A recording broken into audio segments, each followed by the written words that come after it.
dental health is not a priority kaya mas priority pa ang nails, kilay. Hi everyone, it's already the third episode of Chill and Chat with me, Sophia.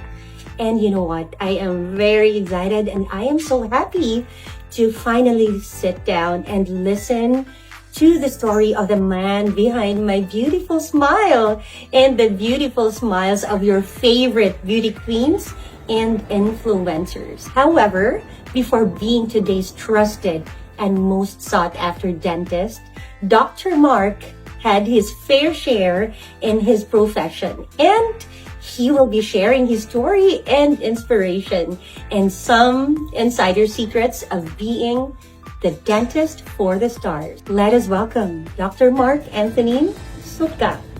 Hi, Doc Mark. Good Hi, Ma'am afternoon. Kumusta? So, first of all, I want to say thank you. Kay grabe, gatagan gid minimum time. Of course, Kabalo ko, grabe ka busy. And Doc, thank you sa akong beautiful smile. By Doc Mark.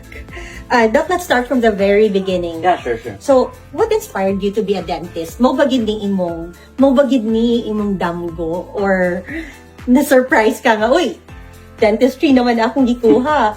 Well, actually na-surprise ko. Sa unan, nurse man ko. And then, yeah, uban mi sa akong asawa sa OR. Was a nurse, ga-training siya. And then, it happened nga, while ga-train siya, murag, Na-in-love ka. Dili pa. Na-in-love siya. Na-in-love siya. Okay. anyway, kanang, kuan, minus magandang kita sa nursing, to be honest. Yeah, that's correct. It's a really good profession, very fulfilling, but, you know, it's gonna pay your bills. Yes, Yeah, yes, so, get training me. So, started, iyang mami, dentista, and then wala nag-dentist sa iyang anak. That's why, nag-pursue kong dentistry. And Doc, to be honest with you, this is the very first time. I was here a few years ago, diba? Pero karon pagbalik na ako, I was so surprised and overwhelmed. This is the very first time na nag-visit kong dental clinic nga. Ingon ani ka high-end. So, 2-story clinic, may lounge, coffee, wine, and then you can take a shower. And then grabe ang facilities and then technology. So, let's talk about the inspiration and the design first. So, tell me about it. Kay kabalo ko, imuha gid ni siya ang idea, right, Doc? Ang sa design was, of course, it's for the patient na comfortable sila. But, when I decided nga, ingon ani ang clinic, wala ko ka-realize nga, it's a very big responsibility to the clients. Murag, pag open na ni, dapat na ilaman. Dili lang kay aesthetic nga, like Instagrammable. Of course not, definitely not. I have to be more na. That's why I was so busy back then, mga 2 years ago. And you... Purang lisa juga siya, pag 1 month pa lang patay ko ba and then it happened na I have to do something. Murag, too much blessing is not good, di ba? Murag, I understand. Murag, I guess there's something more you have to do. Yes, precisely. When we say Mad C, taas kayo expectation sa mga tao. Kabalo ko, Ana. So, Doc, kabalo ko in the past few years, busy gid kaayo ka og upgrade. Can we talk about that? Yeah, sure. First, taas kayo expectation. Maybe because we inspire a lot of people, not just patients, also dentists. Yeah. And then, of course, medyo the place is really nice. Mumugi na makita sa tao, right? Yes. First impression is, the clinic is so clean. The clinic is so this, so that. So, we expect a very nice output. I agree with very clean. Yeah. And then, of course, again, katong gingon ako ganina na dapat panindigan. Kay, lisod kayo nga masawayan tao, clinic may gwapo, ana. Yeah. Ang trabaho, ana, way klaro. Yeah. So again, of course, patients deserve what's best for them. Wow. That's why study and of course the facilities dapat as precise as possible. So kabalo ko, busy kaayo ka. But what keeps you motivated? Of course, my family. Wow. My family, and then of course the patients who are really in need. Nagi patience na ini, napay ga patient nga garte-arte lang. Yeah.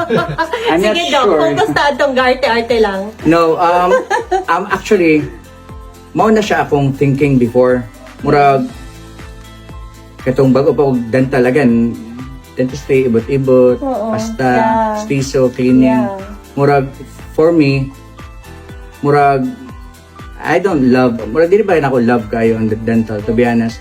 But, it started when nakabasa ko libro ba nga, why not, duha na nakabuk imong motivation. Kaya before, of course, your motivation is family. Yes, Can pay yes. your bills. Yes. Then, it's so easy to help others. Kaya Yeah, you have enough, yeah. You have enough for your needs and wants. So, saan mo nang sobra? But then again, why not the duha na motivation? Why not also the clients nga imong gina-serve? Doc, unsa man ang common nga dental mistakes nga makita nimo sa imong mga patients? Wala regular check-up sa dentista. Abi nila toothbrushing is enough. Okay. And then, yeah. Kaya naigo anak ka Murag ron. mauna siya sa general dentistry na site. Yeah. Mm-hmm. Kaya yun, number one. And then, until now, dental health is not a priority. Kaya mas Pinas. Mas priority pa ang nails, kilay, ano. Yeah. But it's okay. Oh my! If happy ra mo na, it's really fine. Yeah. But you gotta consider, you gotta start. Oh my, nindot to, daghay nakarelate. So, Doc, is brushing hard better or gentler better? Bas, ano ba, dapat hard pa kung mag-toothbrush? It should be better. Not gentler, not harder. Should be with quality. Oh. Kaya lang, quality Love toothbrushing it. is different from gentle. Yeah. Sa, di ba? Yeah, So, that's nice. toothbrushing hard is not good sa imong ngipon. Kaya pwede siya mahilis. Yeah, yeah. Murag, dili siya maayo po sa imong gums. Kay basing mag-inflame.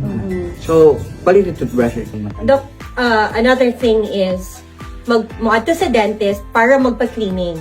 So, other people would always say nga no good, get toothbrush man ko every day. Yeah. Kailangan bagit ko muadto. So, what's your take on that? Again, as I've said, mas maayo og makaadtog dental professional kay dili man na nimo kita in between sa imong ngipon, lalo nasluyo. Ang importante actually sa tao, sa atubangan ra. Ang pagtubag nila sa atubangan kay 6 ra. Oh, yes. Pag smile nila kay makita kay lang uban. Yes. Yeah. And of course, kung na kay mga missing ang ngipon, it doesn't mean nga okay ra na kay nagpaiuban ngipon. It's very bad pud sa imong stability sa imong occlusion. Actually, it's really complex pero yeah. Munang mingon nila madaotan or madaotan kag isa ka ngipon or maibtan magtakod-takod. And yes, that's true. And that's true. Yeah. Oh, wow. Grabe, swerte ka mo, guys. Tagan mo na-learn today. It should be stable. Yeah, it should be stable. Murag, it's like mura siya glamisa. Na may mga tiil. And then, if matanggalan og isa, of course, unstable na siya. Yeah. It will happen sa imong jaw or gana. Wow. So, Doc, let's talk about dental myths. Kabalo ka daghan kay TikTok karon that they would just put something on their teeth and then muputi siya kalit. Daghan ka ay mga trending nga mga products or whatever. Unsa maning mga makita nato sa social media that you wish nga people would stop believing? Of course, kanang nakita na ako was murag ga-DIY og veneers. Oh, yeah. Yeah, Not only veneers. not only- Braces, I guess. Before braces na sa una, Yeah. grabe talamak mo na. But Oh my, right yes. now, apil na veneers. Na apoy Oh. mapalit sa online nga stores. Na ay mapalit nga pampasta, pang dentures, and then, yeah, maybe it will work sa some, but definitely it won't work. Murag ni worsen, or maybe just lang imong lawas, bitaw. So, you really don't know. Smayo gud og musik gud lugar og professional. But then again, ayaw kay tuo sa kuan, please. Ayaw, di Online niya, ayaw kay again, what's on SOCMED, it doesn't mean okay, there's more. Yeah. There's more. Yeah, let's talk about Dili ba tanin cases same ana lang. Oh yeah, let's talk about the veneers. I actually saw online na naay mga gabaligya ana, Doc. So unsa man imong tan-aw ana, Doc? Mura ra man. Delikado ba siya? Unsa man?